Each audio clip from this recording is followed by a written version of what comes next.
That's cute, but we're discussing first editions, not public library donations. The words sliced through the reverent silence of the oak-paneled room, followed by polite titters from the champagne-clutching audience. The elderly woman in her modest cardigan froze mid-sentence, her weathered hand trembling slightly against the leather-bound volume she'd brought. 60 years of loving books, of breathing their stories, and Eleanor had never felt so small, so invisible, despite standing in the spotlight of the most prestigious literary circle in Manhattan. The Hawthorne Literary Society's annual gathering was the crown jewel of New York's cultural calendar, an invitation-only event where rare book collectors and literary elites converged in the limestone mansion on Fifth Avenue. Tonight's theme, Lost Treasures of American Literature, had drawn the usual suspects: publishing magnates, hedge fund billionaires with costly collections, and a smattering of celebrities rumored to possess literary inclinations. The air smelled of money, expensive cologne, aged whiskey, and the unmistakable scent of antique paper that only those who could afford six-figure first editions recognized. Eleanor Davis had received her invitation through an oversight. The Society had meant to contact Eleanor Davies, the British literature professor with family connections to royalty. By the time Marcus Blackwood, the Society's chairman, realized the error, the wrong Eleanor was already approaching the podium, clutching a book she'd discovered in her library's basement archive. In the shadowed corner of the room, partially hidden behind a Baroque column, a man in a simple navy suit watched with increasing interest. Tom Hanks set his drink down, his eyes never leaving Eleanor's face. Eleanor's fingers tightened around the leather spine of her book as Marcus Blackwood stepped forward, his custom Italian loafers clicking sharply against the parquet floor. At 68, she'd survived budget cuts, library closures, and decades of technological change that threatened to make her profession obsolete. But nothing had prepared her for the subtle cruelty of wealth, the kind that didn't need to raise its voice to cut you down. "I believe there's been a misunderstanding," Blackwood announced, his patrician smile never reaching his eyes. "Our distinguished guest list rarely includes public servants." He said the last two words as if describing an exotic species. "Perhaps you could leave your contact information with our staff? Someone might reach out regarding more suitable literary events in your district." The room's temperature seemed to drop 10 degrees. Eleanor became painfully aware of her sensible shoes, her department store dress chosen carefully for tonight's occasion, now obvious markers of her belonging elsewhere. The book she held, a forgotten manuscript she'd discovered misfiled in the library's basement archives, suddenly felt heavy in her hands. She had spent months authenticating it, researching its origins with the diligence that had defined her 40-year career. Now, the excitement that had built during those months of discovery shriveled under the glare of these appraising eyes.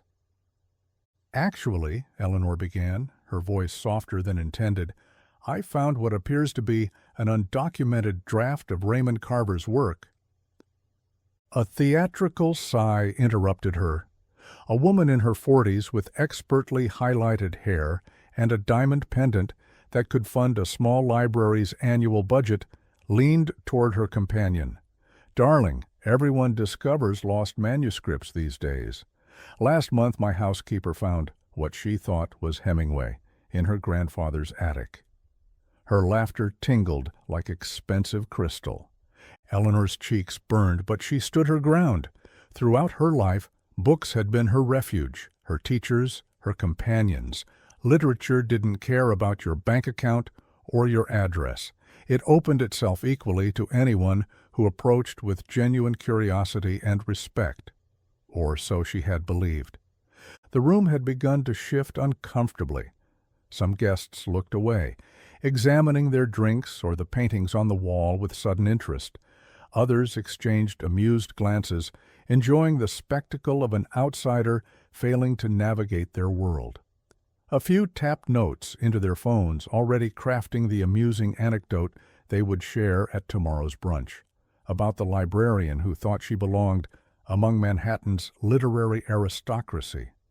Only one person in the room seemed to be watching Eleanor herself, rather than the social train wreck she represented. Tom Hanks had accepted the invitation to the Hawthorne Literary Society on a whim.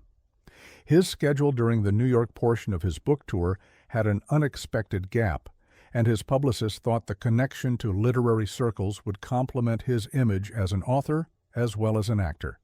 He hadn't expected to witness this subtle execution of someone's dignity. He recognized the dynamic instantly, had seen it play out on film sets, in studio offices, in the invisible hierarchies of Hollywood, the casual cruelty of status, the dismissal of passion when it came unpackaged by credentials or connections. He'd watched actors with decades of stage experience be dismissed by 20-something executives who'd never performed a day in their lives. He'd seen brilliant scripts rejected because their writers hadn't graduated from the right schools. What struck him most about the woman at the podium was her dignity. Despite the hot embarrassment clearly flooding her face, despite Blackwood's condescension and the tittering audience, she stood straight. Her hands might tremble, but they still cradled that book with reverence. That reverence triggered something in him, a memory of his mother taking him to the public library as a child, the librarian who had put just the right books in his hands at just the right moments of his life. Tom set his untouched whiskey on a nearby table and began moving through the crowd. "Perhaps we should move on to our scheduled speakers," Marcus Blackwood announced, placing a manicured hand on Eleanor's elbow to guide her away from the podium. His touch was light but insistent, the kind of physical steering that maintained a veneer of politeness while brooking no resistance. "I believe Richard Harrington was going to share insights on his recent acquisition of Fitzgerald's annotated manuscripts." Eleanor stood her ground, surprising herself. 40 years of helping students find their voices through literature had taught her the power of words, yet she'd rarely needed to assert her own. "Please," she said quietly, "just a moment more. This isn't about me, it's about the work." Blackwood's smile tightened. "My dear woman, these people are experts who've dedicated their lives to literary scholarship and collection. Richard paid 7 figures for his Fitzgerald at Sotheby's last spring. Carlton over there owns the largest private collection of Faulkner in the world. What exactly do you think you found in a public library basement that would interest this gathering?" A few people chuckled appreciatively. A silver-haired man raised his glass in Blackwood's direction, acknowledging the put-down with the camaraderie of shared privilege. Eleanor felt something shift inside her. Not shame anymore, but a quiet anger born of decades listening to people dismiss libraries as obsolete, watching funding cut from literary programs, while the wealthy paid millions for books they locked away in climate-controlled vaults rather than let people read them. Her voice, when she spoke again, carried through the room with unexpected clarity. "I've spent my life making sure literature reaches everyone, not just those who can afford first editions. Every day I watch books change lives, open worlds for people who've never left their neighborhoods. And sometimes, between helping a homeless man apply for jobs online and reading to children whose parents work 3 jobs, I research and preserve our literary heritage too. The manuscript I found is undoubtedly fascinating for a community book club," interrupted a heavy-set man in a pinstriped suit, his voice dripping with condescension, "but perhaps not for an audience that discusses legitimately significant discoveries." Tom Hanks had navigated halfway through the room when he heard the heavy-set man's comment. He paused, watching the scene unfold, measuring his approach. In Hollywood, timing was everything, in comedy, in drama, in the subtle art of intervention. He'd learned to read rooms, to sense the pivotal moment when the story could shift direction. That moment was now. Eleanor clutched her book tighter, her knuckles whitening around its worn leather cover. "This isn't just any manuscript," she continued, a slight tremor in her voice. "It contains unpublished work with marginalia in Carver's hand that contradicts his editor's famous heavy revisions. It challenges our entire understanding of his artistic intent." "And where exactly did you acquire the expertise to authenticate such a find?" The woman with the diamond pendant curved her red lips into a smile that conveyed both amusement and disdain. "You need quite specialized knowledge to distinguish between genuine literary artifacts and wishful thinking." The subtext was clear to everyone in the room. What could someone like you possibly know about real literary scholarship? Phones were out now, discreetly recording the uncomfortable exchange. Tomorrow these clips would circulate in private messages among New York's upper crust, not publicly shared but passed around as insider entertainment, the humiliation of the librarian who dared overstep her bounds. Eleanor's shoulders slumped almost imperceptibly. She looked down at the book in her hands, really looked at it, as if remembering all the nights she'd stayed late at the library, the research databases she'd accessed on her own time, the authentication experts she'd consulted using her modest savings. For a moment, doubt clouded her face. Perhaps she had overreached. Perhaps she didn't belong here after all. That was the moment Tom chose to step forward, emerging from behind a cluster of guests who had been inadvertently shielding him from the room's general awareness. His movement created a ripple effect, heads turning, whispers igniting, the atmosphere electrifying with recognition. "I'd love to hear about your discovery," he said, his warm, instantly recognizable voice cutting through the murmurs. The room fell into stunned silence. Marcus Blackwood's composure slipped for just a moment before he recovered, social training kicking in with the automated precision of a luxury Swiss watch. "Mr. Hanks," he exclaimed, moving quickly to intercept the actor before he could reach Eleanor. "What an unexpected pleasure to have you join us tonight. I don't believe you were on our guest list." "Last-minute addition," Tom replied, with an easy smile that somehow managed to be both friendly and unmovable. "My apologies for the disruption." He sidestepped Blackwood with the practiced grace of a man accustomed to navigating social gatekeepers, continuing his trajectory toward Eleanor. The crowd parted before him, glasses pausing midway to lips, conversations suspended in midair. Even New York's elite weren't immune to the presence of genuine celebrity, especially one whose persona had been carefully built on decency and authenticity over decades in the public eye. Eleanor Davis stood frozen at the podium, her mind struggling to process this unexpected turn of events. In her 40 years at the New York Public Library, she had assisted famous authors, politicians, and the occasional film director with their research. But never had someone of Tom Hanks's stature acknowledged her existence, let alone expressed interest in her work. She began, then faltered. "That's Raymond Carver you're holding, isn't it?" Tom asked, nodding, at the book in her hands.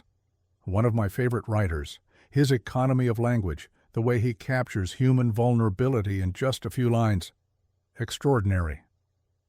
He spoke as if they were the only two people in the room, as if this were a conversation between equals united by love of literature rather than a public rescue. Around them, the crowd's reaction was transforming. Those who had been openly dismissive now looked uncertain. Those who had laughed along uncomfortably now seemed eager to distance themselves from that earlier behavior. Marcus Blackwood's face had settled into a tight mask, his eyes calculating the shifting social dynamics, determining how to regain control of his carefully orchestrated event. "Perhaps," he suggested loudly, "we should all be seated for Miss Davis's presentation." His tone made it clear this was a concession to Tom Hanks's presence, not to Eleanor's worth. But something had fundamentally changed in the room's atmosphere. The balance of power had shifted. The crowd shifted uncomfortably as Tom Hanks gently took the book from Eleanor's trembling hands, examining it with genuine reverence. The leather-bound volume, unremarkable to casual observers, seemed to transform in his careful handling. "May I?" he asked, seeking her permission before opening it. Eleanor nodded, her professional composure gradually returning as she watched him study the pages with knowledgeable interest. "Remarkable," he murmured, fingers hovering over the marginalia. "These notations, they're nothing like the published versions." He looked up at Eleanor, eyes bright with the enthusiasm of a fellow book lover. "How did you authenticate this?" For a moment, Eleanor hesitated, acutely aware of the scrutinizing gazes surrounding them. Then she straightened her shoulders. This was her domain. For 40 years, she had navigated the labyrinthine world of literary authentication, preservation, and scholarship. "Cross-referencing with known samples," she began, her voice growing stronger with each word. "Handwriting analysis by 2 independent experts, contextual verification against his correspondence from the same period, paper and binding tests confirming the correct historical manufacturing techniques." Tom nodded appreciatively, encouraging her to continue. As she spoke, describing the painstaking process of verification, the technical aspects of literary authentication, something remarkable happened. The room began to listen, really listen. Marcus Blackwood cleared his throat. "While this is certainly quaint, I think we should—" "This edition contains 3 complete short stories that would later be heavily edited by Gordon Lish," Eleanor continued, speaking over Blackwood with newfound confidence. "Carver's original versions show a warmth and expansiveness that contradict the minimalist style he became known for. It challenges decades of literary criticism." Tom was leafing through the pages now, nodding with increasing excitement. The humanity in these originals, it's transformative to our understanding of his work. A silver-haired woman in the front row leaned forward. "Where exactly was this manuscript found, Miss Davis?" Eleanor's eyes lit up at the genuine question, the first she'd received all evening. "It was misfiled in our basement archives during a renovation in the 1980s. I found it while digitizing our special collections." "And the provenance?" asked another voice, a professorial man who had been silent until now. "Donated by Carver's publisher in 1978, but somehow separated from its collection during multiple budget cuts and staff reductions." A hint of sadness colored her voice. "So much gets lost when we underfund our cultural institutions." The room shifted again, this time with a different energy. Several people were now studying Eleanor with new eyes, not as an interloper, but as someone who might actually possess valuable knowledge. Phones were still recording, but the context had changed. This was no longer about capturing an embarrassing social faux pas. It was documentation of what might be a legitimate literary discovery. Tom Hanks positioned himself slightly to the side, allowing Eleanor to reclaim the spotlight. His presence remained a powerful endorsement, but he was careful not to overshadow her moment. "You know," he said thoughtfully, addressing the room at large, "I've spent time in the rare manuscript collections at universities across the country while researching my book, and some of the most extraordinary discoveries I've seen weren't made by wealthy collectors." He gestured toward Eleanor with genuine respect. "They were made by dedicated professionals like Miss Davis, who do the patient, unglamorous work of preservation and research not for profit or prestige, but out of love for literature itself." Marcus Blackwood's jaw tightened almost imperceptibly. "While we appreciate amateur enthusiasm, this society has traditionally focused on established collections and authenticated works from reputable—" "Reputable?" Tom interrupted, his tone still genial, but with an undercurrent of steel. "I'm curious about your definition of that word. Because I'm looking at one of the most thorough authentication processes I've ever witnessed." A tense silence fell over the gathering. The Hawthorne Literary Society had never experienced such a disruption to its carefully maintained hierarchy. Prestigious members exchanged glances, unsure whether to align with tradition or celebrity. Eleanor stood at the center of this social maelstrom, still clutching her precious manuscript. For decades she had worked in the background, ensuring that knowledge flowed freely to anyone who sought it. Now unexpectedly thrust into the spotlight, she found strength in the one thing that had always guided her: truth. "I didn't come here seeking validation or acceptance," she said quietly, addressing the room. "I came because important literary discoveries belong to everyone. This manuscript doesn't just belong in a private collection, it belongs to our cultural heritage." Tom nodded approvingly but remained silent, understanding that this moment belonged to Eleanor.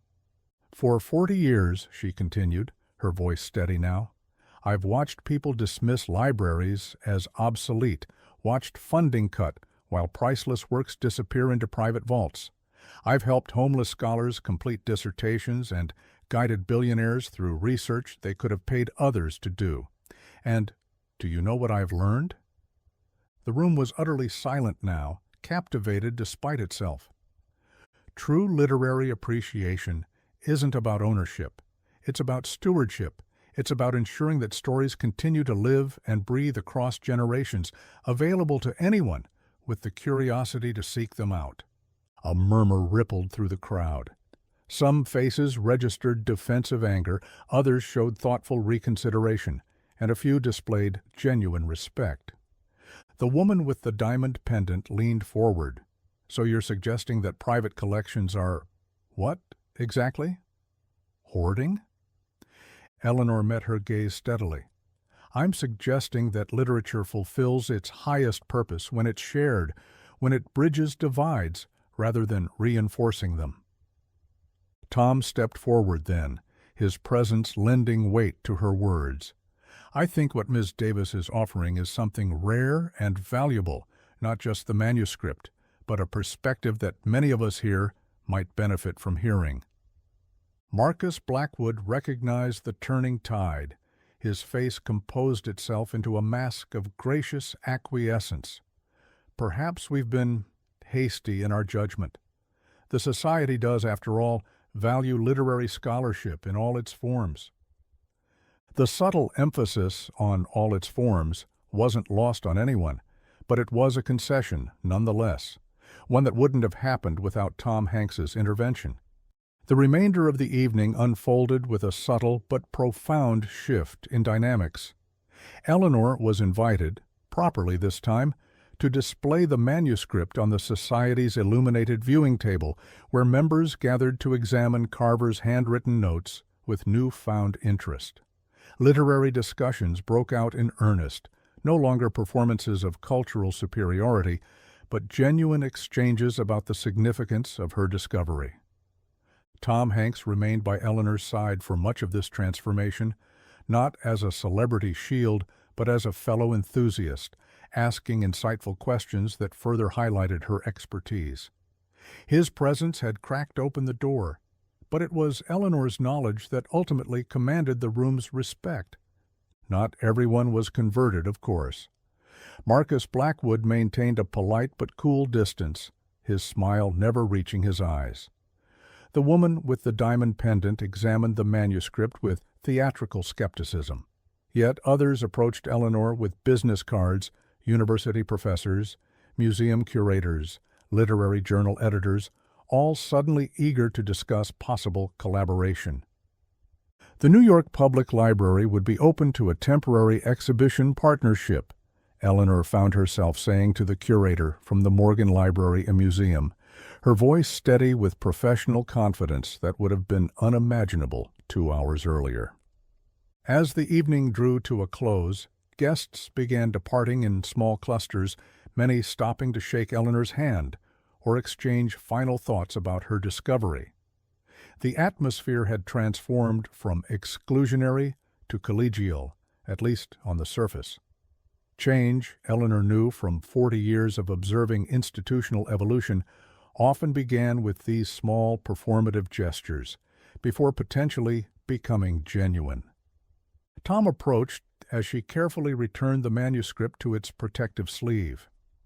"I meant what I said about your work being important," he told her, his voice lowered for privacy despite the dwindling crowd. "Too often we confuse the price of things with their value." Eleanor smiled, the tension of the evening finally releasing from her shoulders. "Thank you for what you did. Not many would have used their influence that way." He shook his head. "I just created a moment of pause. You did the real work, both tonight and for the past 40 years. He reached into his jacket and produced a business card. "I'm working on a documentary series about American literature. We'd love to feature your discovery, and more importantly, your perspective on literature's role in society." Outside on Fifth Avenue, the autumn night had turned cool and clear. Eleanor stood on the limestone steps of the mansion, watching limousines glide away into the Manhattan darkness. Her sensible shoes, so out of place hours ago, now felt comfortably grounding against the cold stone. The story of the Hawthorne Literary Society gathering spread through literary circles in the following days, then beyond. What began as private recordings intended to mock an outsider transformed into a widely shared moment of cultural reckoning. Tom Hanks's involvement guaranteed media attention, but it was Eleanor's eloquent defense of public access to literature that resonated most powerfully. 3 months later, the New York Public Library unveiled a special exhibition, Hidden in Plain Sight, Rediscovering Raymond Carver. Eleanor Davis, now retired but serving as special curator, stood at the center of the opening night crowd, a diverse gathering that included academics, celebrities, and regular library patrons alike. The manuscript that had caused such controversy now rested in a museum-quality display case on loan from the library's permanent collection. Marcus Blackwood did not attend the opening, but several other Hawthorne Society members did, some with newfound humility, others still maintaining a careful distance between themselves and the ordinary attendees. What none of them could deny, however, was the power of Eleanor's lifelong devotion to literature. Her discovery had sparked renewed interest in Carver's work across multiple demographics, with library checkouts of his books increasing threefold nationwide. Knowledge, as she had always believed, belonged to everyone willing to seek it, regardless of their pedigree, connections, or bank account. Sometimes it just took someone to open the door and keep it from closing again.